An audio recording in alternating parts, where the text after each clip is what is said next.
Hola, bienvenidos a otro episodio de White Shot producido por Kinos. Hoy tenemos por supuesto a John, ¿cómo estás? Todo bien, Katy, gracias. Feliz de otro capítulo. Sí, por supuesto. Y bueno, hoy estoy muy emocionada. Tenemos un invitado especial, Dani Rosales. Dani es parte de mi familia, él es esposo de mi prima Raque, que de hecho aquí está, shout out a Raque, también súper fan del cine. Y bueno, Dani es animador digital y productor audiovisual. Dani, muchas gracias por estar con nosotros, de verdad es demasiado interesante todo lo que tenés por contarnos y bueno, bienvenido. Muchas gracias por invitarme y no, yo estoy emocionado de estar aquí. Bueno, Dani tiene una historia súper interesante que nos remontamos como por ahí del 2010, ¿verdad? En todo su proceso en este maravilloso mundo de la animación digital, del cual sinceramente yo soy súper ignorante, así que Dino, ilustranos, iluminanos, cómo fue, cómo ha sido esa historia y bueno, un poco de spoiler alert, Dani ha llegado a trabajar con Marvel en What If, así que es algo bastante importante, ¿verdad? Sí, es vacilón, es una historia que tiene sus altos y sus bajos, ¿verdad?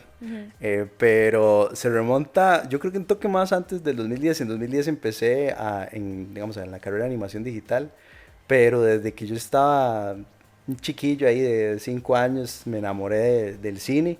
Lo que pasa es que no había entendido que me había enamorado de la animación. Yo cuando tenía que como, pues, no puede ser 6 7 5 años, no, más o menos como por esa edad, vi Toy Story 1 y más o menos por la misma época también había visto Jurassic Park, ¿verdad? Toy Story 1 me enamoró, me enamoraron los juguetes, apenas tuve la oportunidad de comprarme los juguetes de Toy Story, me los compré, demasiado fiebre. Sí. Pero yo inicialmente pensé que yo quería ser paleontólogo por Jurassic Park. Yo vi Jurassic Park y yo dije, qué chiva, los dinosaurios, se ven demasiado taris. Entonces me incliné por ser paleontólogo, según yo, ¿verdad? Arqueólogo, paleontólogo, etcétera. Ajá.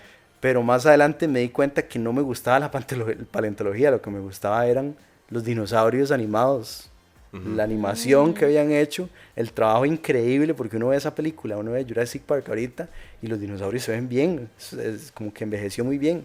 Entonces desde ese momento yo como que comencé a agarrarle gusto al cine y a todo esto de animación y producción, etcétera. Y de hecho yo tenía un vecino en mi niñez, yo tenía un vecino que vivía como a 2 casas que tenía un video.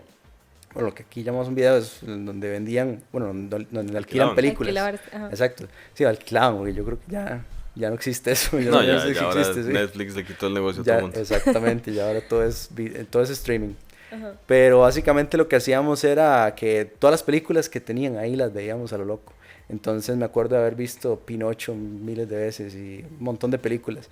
Y también me acuerdo que lo que hacíamos eran VHS, porque estamos hablando de los 90, ¿verdad? Sí. Entonces metíamos ¿cómo se llama? Los El cassette, VHS, el los cassette, VHS. ajá, y los rebobinábamos. Y esa máquina era genial para mí, ¿verdad? Entonces desde ese momento yo comencé como a agarrarle el gusto a todo esto como le digo, de animación, producción, etcétera, todo lo que es cine. Y más adelante me gustó mucho el dibujo, entonces dibujaba, me acuerdo que tenía un cuaderno de dibujo, un libro de dibujo en la escuela, que lo llenaba de dibujos ahí en mi tiempo libre, pero nada así, como nada muy serio. Cuando entré al cole, tuve una clase que fue muy importante para mí, que fueron las clases de inglés. Mi profesora de inglés, yo le agradezco, ella no sabe, pero funcionó para mí como parte importante de mi desarrollo profesional y de descubrir qué es lo que me gustaba, porque en las clases de ella nos ponían a hacer cortos. Entonces llegaba y decía, ok, ese es el trabajo extra clase. Entonces el trabajo extra clase va a ser dentro de no sé cuánto tiempo, van a traerme un noticiero, todo en inglés, pero tiene que ser un noticiero. O digamos, hagan una historia, ustedes inventan los personajes, todo en inglés. Entonces primero hicimos una de unos mafiosos ahí, de Topac. Después, eso fue un dolor hacerla, ¿verdad? Entonces, después hicimos otra que era una historia X, una historia libre, abierta. Entonces, lo que hicimos fue que tuvimos un problema técnico en esa, que fue que no teníamos micrófonos. Entonces, no podíamos hacer voces. El único micrófono que teníamos era uno de esos de computadora, que es como un palito que Ajá. uno compra no sé, en cualquier lugar de electrónicos, que es un palito ahí, ¿verdad? Ese Sí. era el único micrófono que teníamos. Entonces se nos ocurrió la genial idea de reemplazar las cabezas de nosotros por globos y bolas.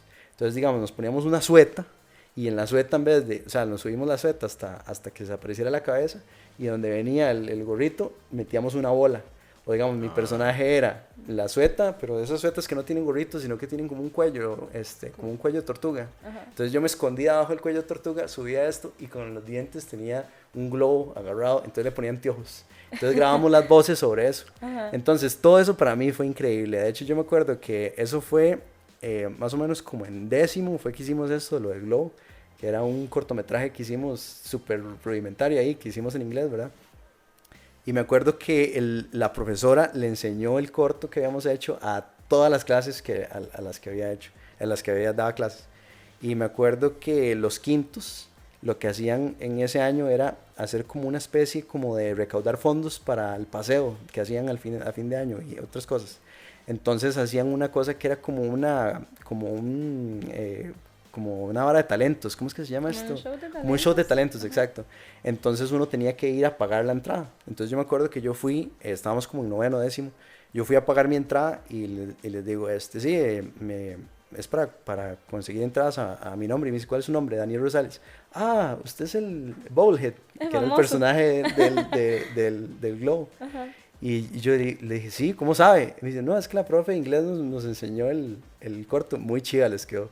Y entonces en ese momento yo dije, qué chiva, ¿qué es esto? Está demasiado tonis haber hecho una tontera, ¿verdad? Sí. Y después que tener cierto reconocimiento, aunque sea una cuestión, ¿verdad? Sí, pero que sepan quién es o que el trabajo que hizo. Exactamente, entonces fue como recompensa inmediata. Entonces ya eso fue, ya, ¿verdad? Aparte que me gustaba, ahora me gustaba más. Y comencé a explorar como programas como After Effects y otros programas de edición. Los comencé a explorar en esa clase, en la clase de inglés que tuvimos con esta profesora Soncini, se llama Soncini Tijerino, ahí shout out. Y eso me ayudó mucho a definir lo que yo quería hacer. Cuando yo terminé el cole, yo ya sabía que yo quería hacer o producción o animación, pero estaba inclinado más por animación. Ya había explorado programas de animación como Flash, ya sabía que lo que me gustaba no era la paleontología, sino lo que me gustaba era los dinosaurios animados en Jurassic Park. Ya había ido, había tenido la dicha de ir a Disney para ese entonces ya tenía los muñecos que tanto quería de Toy Story, ya los tenía. Entonces ya tenía como el camino como pavimentado hacia lo que quería hacer, y cuando llegó la hora de escoger carrera yo dije, bueno, voy a estudiar animación digital. Entonces en el 2010 empecé mi carrera como animador digital, que por cierto, bueno, spoiler alert, no la terminé. Es una carrera que la dejé, me falta la tesis, o sea, no me falta nada más el último empujoncito, pero eso lo tengo ahí varado como desde hace 5 años. Entonces, si no es que más o menos como 5 años yo creo. Pero empecé mi carrera en el 2010 ya como animador digital. ¿Qué diría que es lo más difícil o el reto más grande que tuvo que pasar para terminar la carrera? O para llegar a ahorita donde está. Para llegar yo cuando entré a la carrera, yo ya sabía que quería ser animador. O sea, mi objetivo era animar. Lo que no sabía es que la carrera en animación digital, la animación era hasta el puro final. O sea, al principio era... aprenda las bases, aprenda a modelar, aprenda a utilizar los programas, aprenda a hacer personajes, aprenda cómo es el proceso, mándese al agua, ¿verdad? Eso fue un proceso muy complicado para mí. Y de hecho, bueno, una de las cosas de las que quería hablar, de hecho, acá, es que a uno se pierde las ganas, digamos, en media carrera. Sí, como que no quiere ya llegar, ya quiero saber hacerlo. Exacto. Ya quiero poder animar el personaje, punto. Sí, y si uno no lo logra, o si uno no lo está logrando, puede ser como muy... desmotivante. Y eso fue lo que me pasó a mí. Yo llegué a un punto de la carrera donde yo estaba como desmotivado, donde realmente no tenía como motivación para seguir adelante, y comencé a perder cursos, y los perdí a veces por tonteras, incluso a veces a propósito. A veces yo decía, no, ya este curso ni siquiera tengo ganas. Viéndolo así en retrospectiva, yo entré como seguramente en una especie de depresión, seguro por lo mismo, porque veía que la meta estaba demasiado inalcanzable. Entonces hubo un curso que yo perdí, que se llama Animación 4, que lo perdí 6 veces. Wow. Ese curso lo perdí demasiadas veces. O sea, para la mayoría de personas, se hubieran dado por vencido, no sé, a la cuarta, tercera vez, sí, ¿verdad? Claro.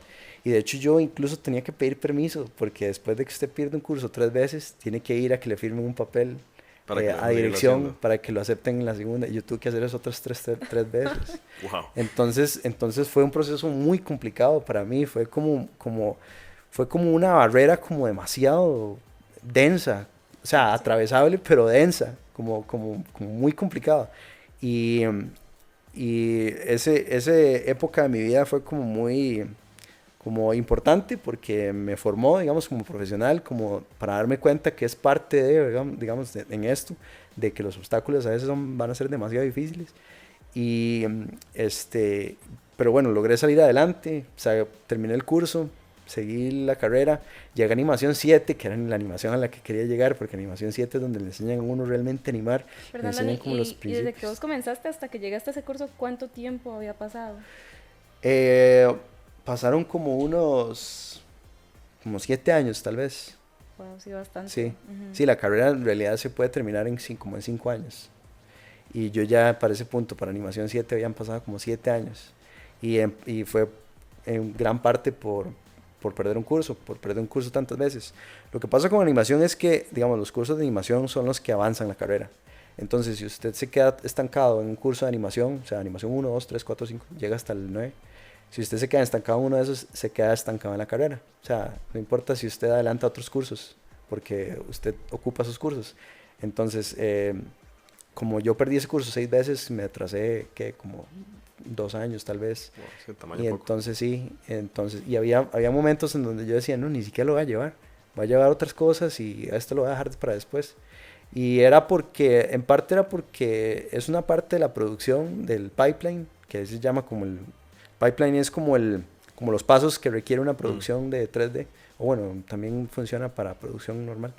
Este, pero es un proceso que no me encanta, no me gusta mucho la parte de modelar personajes específicamente, o que era lo que trataba la clase, o de lo que le contaba a John fuera de cámaras, que era retopologizar, que básicamente retopologizar es un proceso demasiado tedioso, que es como después de que usted tiene algo ya armado, desármelo y vuelve a armarlo, pero ahora con menos piezas. Y es un rompecabezas que es demasiado difícil como de armar.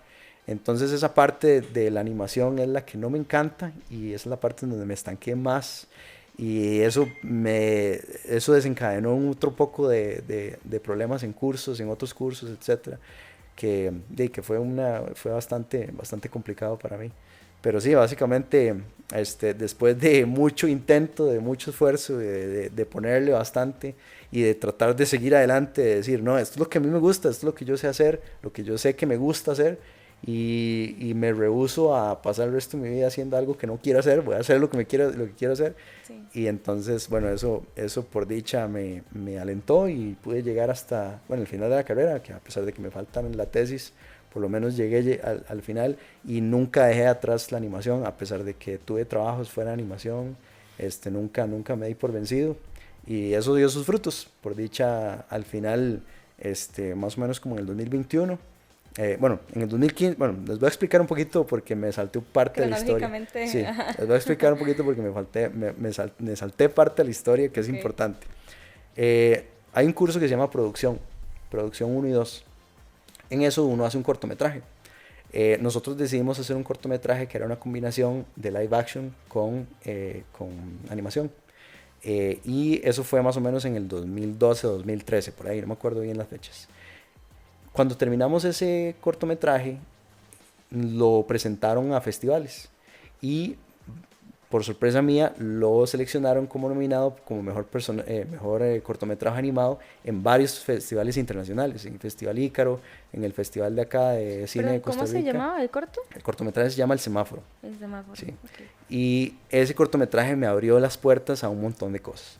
Cuando terminamos el cortometraje, gracias al éxito que tuvo, digamos, entre comillas, no ganó nada, fue nada más las nominaciones, pero la nominación es una cosa importante.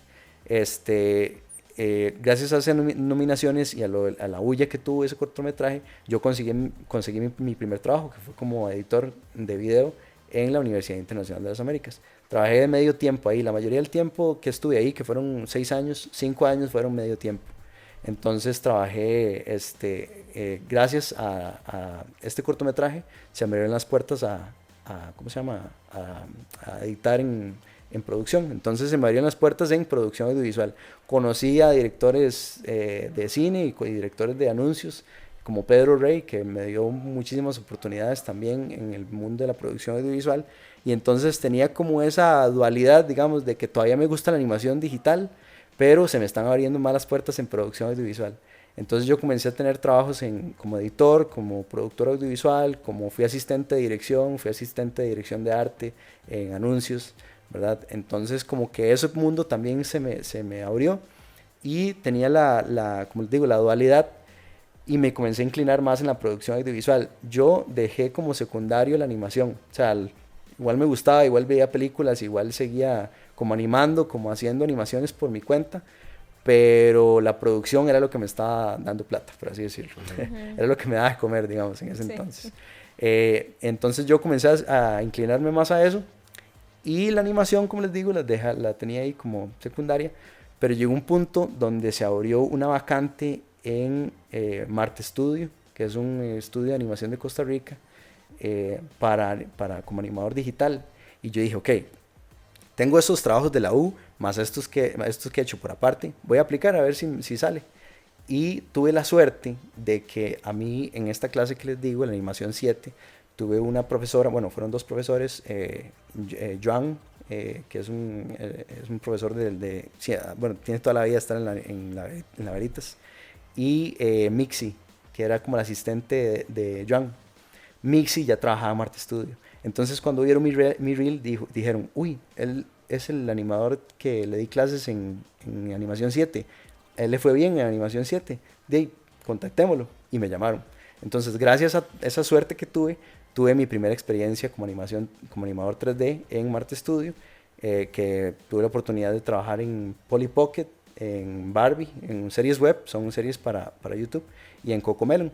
Entonces ahí fue cuando empezó mi carrera como animador 3D, realmente ya como solo animación 3D. Entonces ahora sí, ¿qué pasó? La parte de producción audiovisual quedó secundaria y ahora agarró protagonismo la parte de animación 3D. Yo tenía un compañero en Marte Studio que se llama Alejandro Jiménez, que él también le tengo mucho aprecio y le debo mucho de mi carrera, que más o menos como a mediados de mi carrera en Marte Studio, él se fue. Y yo no sabía por qué se había ido, nada más se fue. Como unos meses después me llama y me dice, Dani, ¿cómo estás de tiempo? Y yo, estoy full con lo de Marte Studio, pero cuénteme a ver qué es lo que necesita. Dice, mae, es que están haciendo pruebas para un proyecto que creo que pues, le podría interesar y pensé en vos. Es un proyecto que se llama What If, y ya había salido la primera temporada y me había encantado. Ajá. Y yo, uy, madre, obvio, hagamos prueba. Entonces, de hecho, yo le dije a Raquel, a mi esposa, le dije, vieras que me contactaron para hacer una prueba, un proyectillo ahí chiquitillo, se llama What If. Y entonces quedó súper emocionada, ¿verdad? Yo estaba súper emocionado. Hicimos la prueba y tuvimos la suerte de que pasamos la prueba, porque tuvimos que nos dieron los personajes y nos dijeron, anímelos como ustedes quieran. Yo decidí hacer un walk cycle y a los de, bueno, es como a la productora que le estaba trabajando para Disney, que se llama Stellar Creative Lab, le encantó el walk cycle que hizo y nos mandaron a hacer otras pruebas y las pruebas les encantaron y bueno, nos quedamos como animadores y gracias a eso tuve la oportunidad de trabajar en la segunda y tercera temporada de Marvel What If, y la Zombies que no ha salido, que sale ahora en octubre, que la anunciaron hace unos meses y sacaron creo que en diciembre fue que la anunciaron y sacaron los trailers, que yo no había visto nada del material renderizado hasta que sacaron el trailer y bueno, eso fue súper emocionante para mí, súper importante para mi carrera, pero sí me parece importante como que la gente sepa que en esto de la animación, bueno, y producción en general, es complicado, uno se enfrenta a retos muy grandes que a veces uno los enfrenta solo y no es necesario enfrentarlo solo, es un trabajo colectivo, digamos.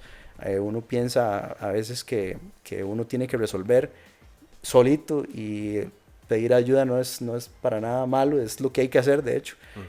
Y fue una cosa que yo no hice, yo no pedí ayuda, yo trataba de resolver los problemas por mí mismo y en parte por encasillarme en eso, no fue que me quedé tan atascado, digamos, en mi carrera. Pero sí pasé todo eso desde saber de qué quería hasta el punto en donde no sabía si era lo mío o no, si debía seguir adelante o no, y terminar animando a mis personajes favoritos como Rocket Raccoon y Capitana Carter y incluso hasta Spider-Man. Entonces, sí, entonces y es que yo creo que eso se cool. ve, bueno, en lo que decías, en producción es complicado. Creo que casi que todo lo que envuelve arte es complicado. Porque todo lo que envuelve arte es difícil de vender o es difícil de conseguir Más cosas en o este país, más ¿verdad? en el país en el que estamos, que creo que lo hablábamos antes, es difícil. No es imposible, pero sí es difícil. No es tan sencillo. Y con lo que decías de seguir adelante, es algo que se puede ver en casi que en todo. Al hecho de que siempre la constancia es al final del día lo que te va a dar los resultados. Si vos no hubieras sido constante y dejas en el curso 4, prácticamente no hubieras tenido la oportunidad de poder trabajar con Marvel y te hubieras quedado con el What If. Pero sería otro Correcto. tipo de What If. Entonces, creo que sí, algo muy rescatable de lo que mencionabas es eso. Siempre, una vez que tenemos claro cuál es ese sueño, cuál es esa meta a la que queremos llegar, es una cuestión simplemente de seguir adelante y seguir empujando y seguir empujando. Y van a llegar momentos donde sí vamos a tener dudas y vamos a tener momentos de flaqueza que nos vamos a querer dejar todo botado y salir corriendo y tal vez buscar otro camino que se nos parezca más sencillo, pero va a llegar el mismo punto siempre, uno, donde Sí, siempre, tal vez es ese cuello de botella donde se nos pone a prueba si en verdad es lo que queremos o no, podríamos decirle un filtro, y esa constancia es la que a largo plazo nos va a terminar llevando a esta meta y nos va a enseñar esos resultados que tal vez siempre anhelamos tantísimo. Y como te digo, creo que eso pasa en general en todo, o sea, en un emprendimiento, cuando uno tiene un emprendimiento es la misma situación, donde uno empieza con mucha ilusión, tiene estas ideas bonitas y todo lo que se quiere alcanzar, se empieza a trabajar y cuando ya uno empieza a toparse con el mercado como tal, competencia, lo difícil que es adquirir clientes, mantener esos clientes, ahí es donde tal vez uno empieza a echarse para atrás y decir como no, la verdad es que mejor en vez de hacer esto voy a vender empanadas sí, o alguna otra cosa, mejor trato otro negocio porque esto no. Pero si uno hace eso, entonces se queda con esa incógnita y nunca va en realidad saber si era capaz de hacerlo o si se pudo haber hecho o no. sí. Entonces yo creo que sí, algo muy rescatable que decías y repito es eso, la constancia y la fuerza de seguir adelante simplemente y tener muy claro cuál es esa meta. Teniendo muy clara esa meta, creo que nos puede seguir alimentando o dando la fuerza para seguir en esos momentos de flaqueza. Sí, sí. Sí, la constancia es demasiado, demasiado Exacto, y importante. es que Sí. pasa que uno va a clases un día, regresas al día siguiente, no viste resultados, seguís casi que en el mismo lugar, especialmente como decías vos, si lo que quiero es en el curso 7 lo que me están enseñando en el 1, 2, 3, 4, 5, 6, Sí, de nada me sirve, o sea, no me gusta, entonces ¿en qué lo aplico? sí, ¿En qué veo? Pero si lo dejamos de lado, si no seguimos adelante, si no lo vamos trabajando, entonces no llegamos a ese 7. Entonces, correcto. qué bueno que lo lograste sacar. Ojalá que logres sacar pronto la tesis que te hace falta. Este, y qué chiva que lograste trabajar con ese tipo de proyectos como el What If de Marvel.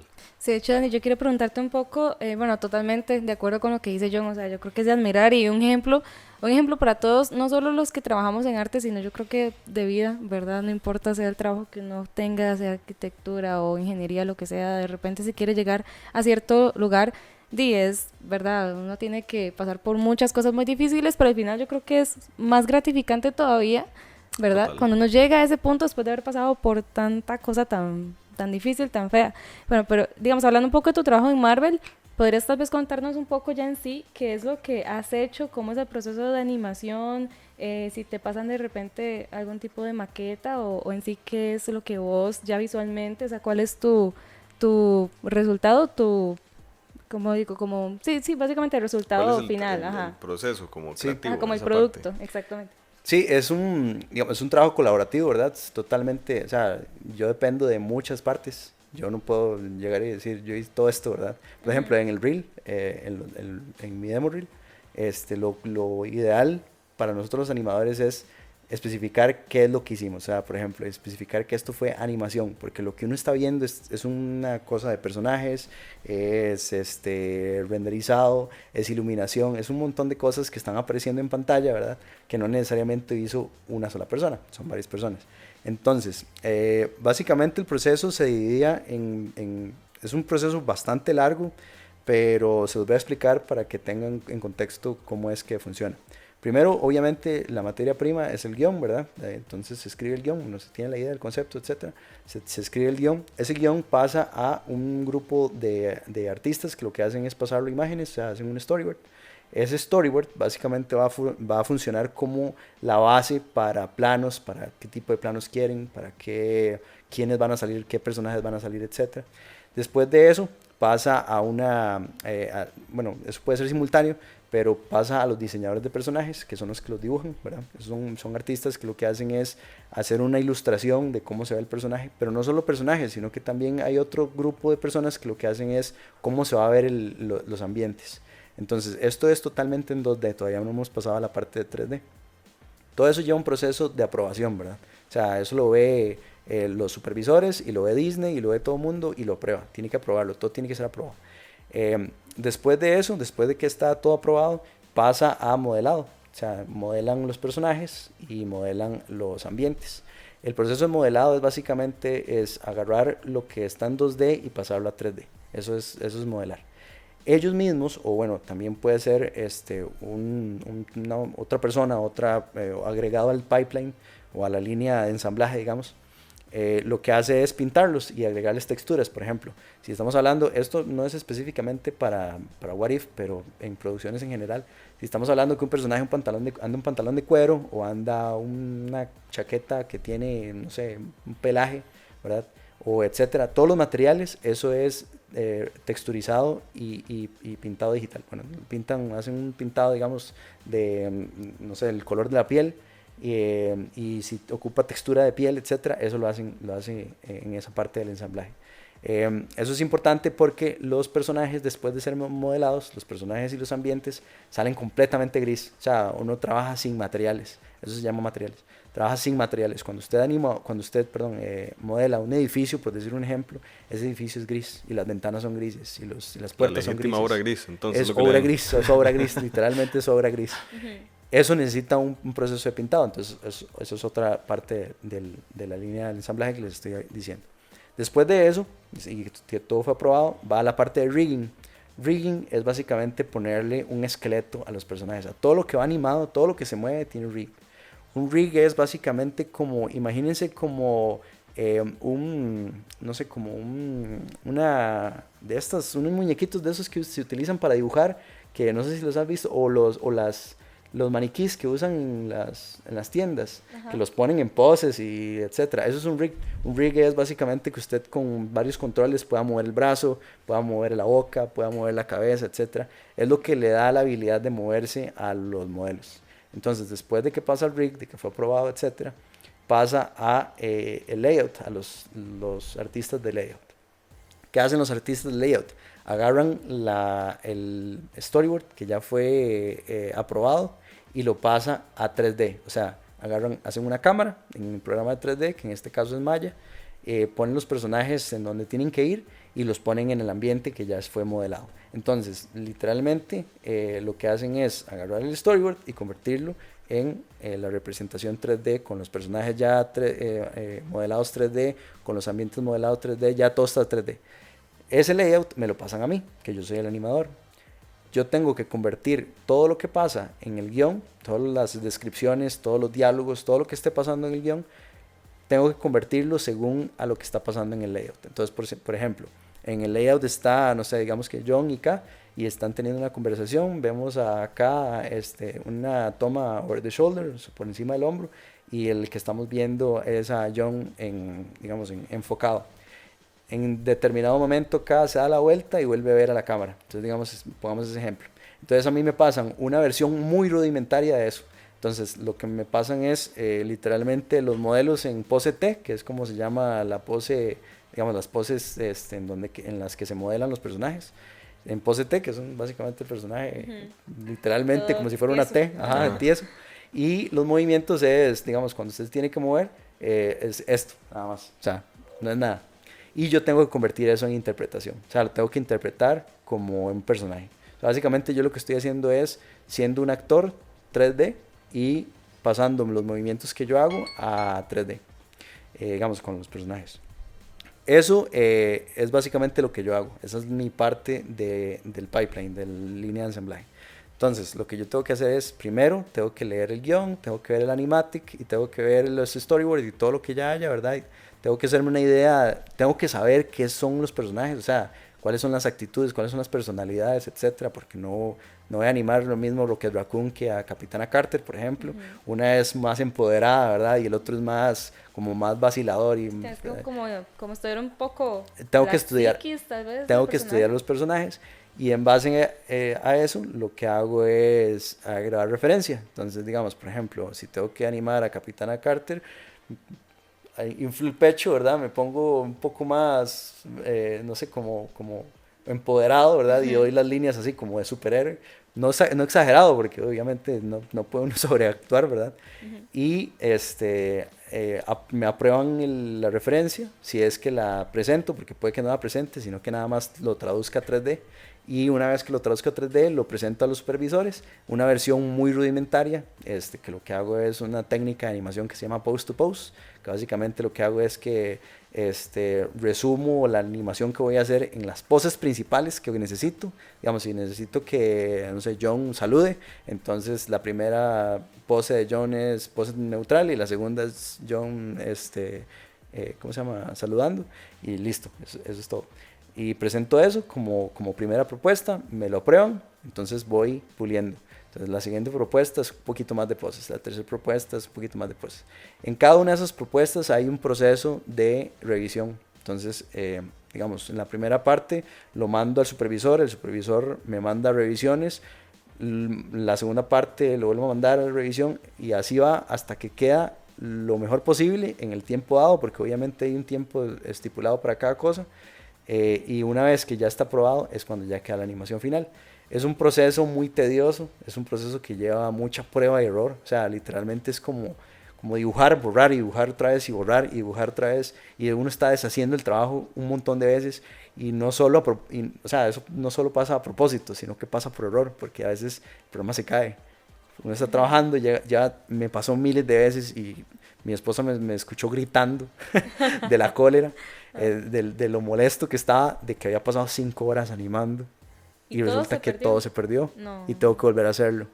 Pero hay algo que pasa que es muy, es interesante, porque digamos, yo paso 5 horas, pero ¿qué pasa? Que esas 5 horas exploré lo que quería. A la quinta hora ya sabía. Entonces resulta que lo que hice en 5 horas ahora lo hago en 1 hora, porque ya no tengo que explorar. Ya la parte de exploración de qué es lo que va a hacer el personaje, todo lo que tenía que probar y todo lo que tenía que toda la parte de prueba de error ya pasó. Dani, entonces, perdón, ¿y puedes contarnos qué programas aquí usas? Sí. ¿Y cómo se llama? ¿Cómo funciona? El programa que utilizamos para What If y el que se usa mayormente en la industria ahorita es Maya, pero eso va a cambiar, yo creo. Yo creo que va a pasar a ser Blender, me parece. O ya está pasando. Especialmente, bueno, eso lo podemos hablar más adelante, pero especialmente por ciertas películas que han salido, que han sido producciones de Blender. Okay. Pero sí, se utiliza Maya, ese es el programa. Maya es muy estable, pero es que todos esos programas son tantas cosas y tan pesados que en cualquier momento crashean y todo el trabajo se pierde. Pero sí, es un proceso tedioso, es un proceso que lleva mucho prueba y error, pero al final es un proceso que es muy como gratificante, porque uno lo ve, o sea, uno está trabajando y uno ve el resultado una vez. Entonces no es como algo que uno ve el resultado más adelante, no, usted ve lo que hizo de una vez, usted animó esto y quedó cool y usted lo ve cool de una vez. Entonces es muy bonito, es realmente una cosa que lo llena a uno mucho, como de saber qué tanto trabajo llevó esto, qué tantas horas, qué tanta prueba y error, como le digo, y verlo bien animado y ver los personajes que son, y ver los personajes que son, es inexplicable, ¿no? Solo cuando se hace y en el mundo creativo, las personas que están en el mundo creativo me van a entender de que solo cuando uno lo hace y lo ve lo que se siente es demasiado, demasiado bonito. Sí, yo creo que eso también podría perdón, aplicar un poquito en la parte de producción, pero el proceso es más lento, ¿verdad? Más que preproducción, producción, postproducción, que colorización y demás. Pero lo que vos decís, ya lo animé, ya lo veo bien, así, entonces es como, sí, un proceso mucho más rápido, digamos, Sí. y ya puedes ver el resultado. Ay, que tengo que arreglar esto, no pasa nada, no tenés que ir a regrabar, por ejemplo. Sí. Como a veces pasa en producción. Sí, digamos, hay cosas que sí difieren en producción, bueno, un montón de cosas difieren en producción, pero hay una importante, bueno, esa es una, ¿verdad? Que si usted tiene que ir a regrabar, puede, digo, va y regraba, y digamos, a pesar de que es una limitante también, o sea, que es una cosa que usted puede hacer, también es una limitante. Porque digamos en animación usted regrabar, volver a reanimar es demasiado caro por lo que cuesta un cuadro por segundo, digamos. Entonces depende de la producción, puede que salga más barato Ir a ir a regrabar ok. que volver a hacer una animación por completo. No, pero recuerdo que hace una semana vos me contabas que un segundo más que se pase ya es un platal. Es demasiada plata, sí, es mucho dinero. Y una de las cosas que quería decirles, que de hecho no sé si muchas personas saben, bueno, los de animación sí, pero en general, y es que la edición en la animación se hace antes, no después. Eso es una cosa que difiere en la producción audiovisual. En la producción audiovisual usted va y graba, ¿verdad? Y luego corta lo que no le sirve, y todo bien. Pero eso en animación no funciona, porque resulta que si usted anima un segundo de más, ese segundo de más es plata, es mucha plata. Entonces lo que hacen es que se edita desde antes. La edición se hace desde el layout. Entonces cuando usted, es más, desde el storyboard, si usted puede editar desde el storyboard, ya ahí quedó. Entonces lo que pasa es que el layout es el storyboard con un poquito de animación, las voces ya grabadas, y más o menos lo que pasa en las escenas, y eso es lo que hay, es lo que queda y se acabó. No hay un segundo más, no hay un cuadro más, no hay nada más. Digamos, con eso que decís de las voces, entonces ya tienen las actuaciones, digamos, el doblaje ya está y se adapta la boca de los personajes Correcto. a las... Ah, ok. Sí, correcto. De hecho, lo que se hace es, una vez que se tiene el guión y el storyboard, de una vez se van a grabar a los personajes. A los actores de voz. Entonces, lo que ven los actores de voz son dibujos súper rudimentarios, y el director lo que tiene que hacer es mucho trabajo de dirección. O sea, el director realmente tiene que guiarlos a ellos de qué es lo que está pasando, porque a veces no se entienden. Sí, A veces los dibujos son muy claro rápidos. qué es lo que quieren en la escena. Exacto. Sí. Y yo me imagino que para el actor de voz debe ser bien complicado eso, porque hay dibujos en los que uno medio entiende lo que está pasando. Sin contexto no se entiende, con contexto medio se entiende, porque los dibujos son muy rápidos, los de los storyboard. Y por lo general a veces los hace hasta el mismo director, que no necesariamente sabe dibujar. Entonces yo me imagino que ver eso, ¿verdad? Y tener que actuar a eso, debe ser bien complicado para los actores de voz. Pero sí, cuando me llega a mí, ya está la voz, ya está el audio, ya está... Bueno, la música sí la ponen después, pero todo lo que es voz ya está, porque yo tengo que hacer sincronización de labios. Y la sincronización de labios tengo que tener más o menos no, tengo que tener exactamente dónde empieza a hablar y dónde termina a hablar, para saber qué tanto trabajo tengo que hacer en sincronización de labios.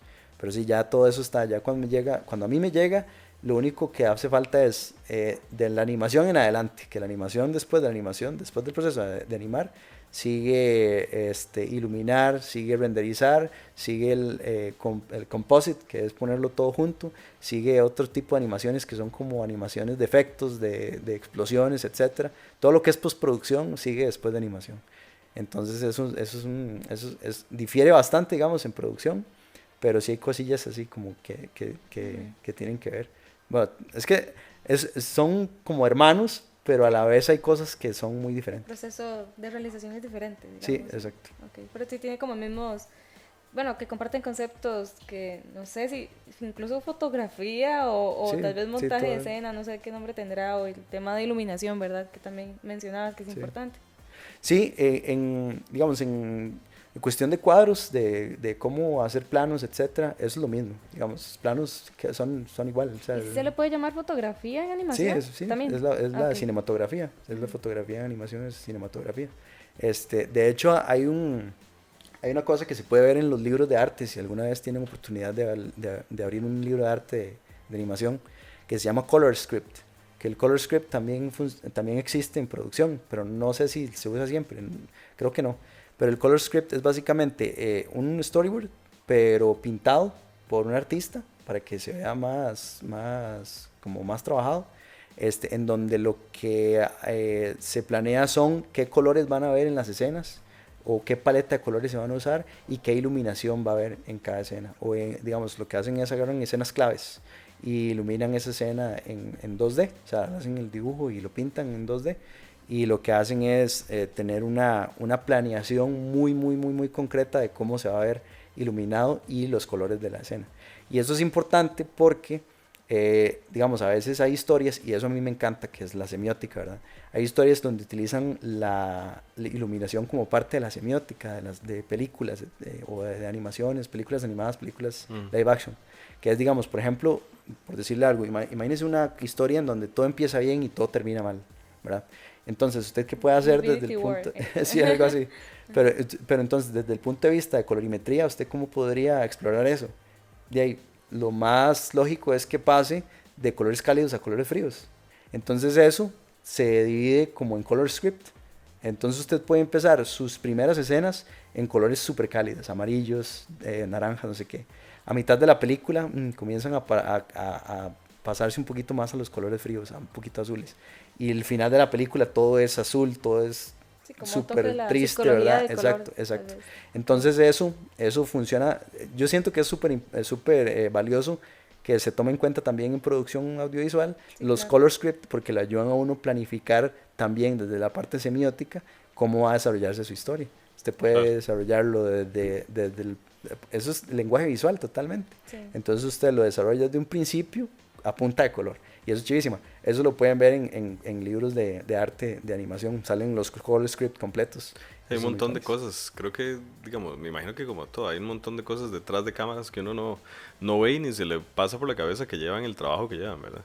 En este caso, claro. Bueno, lo que vos decís. Tenés el storyboard, un storyboard coloreado, el director, el guión, el animador, el que renderiza, el que hace el modelado 3D. Sí, son muchísimas cosas que lleva y que involucra, pero toda esa complejidad es lo que al final del día nos entregan a veces los productos que vemos. Por ejemplo, What If, que es muy chido. No he visto la segunda y la tercera, solo vi la primera temporada, pero sí queda pendiente esa por ahí. Creo que esas son cosas que tal vez podemos ver más adelante, tal vez en otros episodios.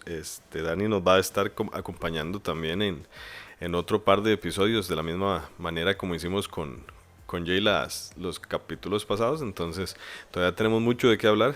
Tenemos, como se dieron cuenta, muchas cosas en las que él nos puede iluminar y hacernos entender más el detrás de cámaras de todos estos proyectos. Y también hay cosas que nos gustaría saber de él, más también qué tipo de películas les gusta, qué es lo que más le ha gustado hacer o ver.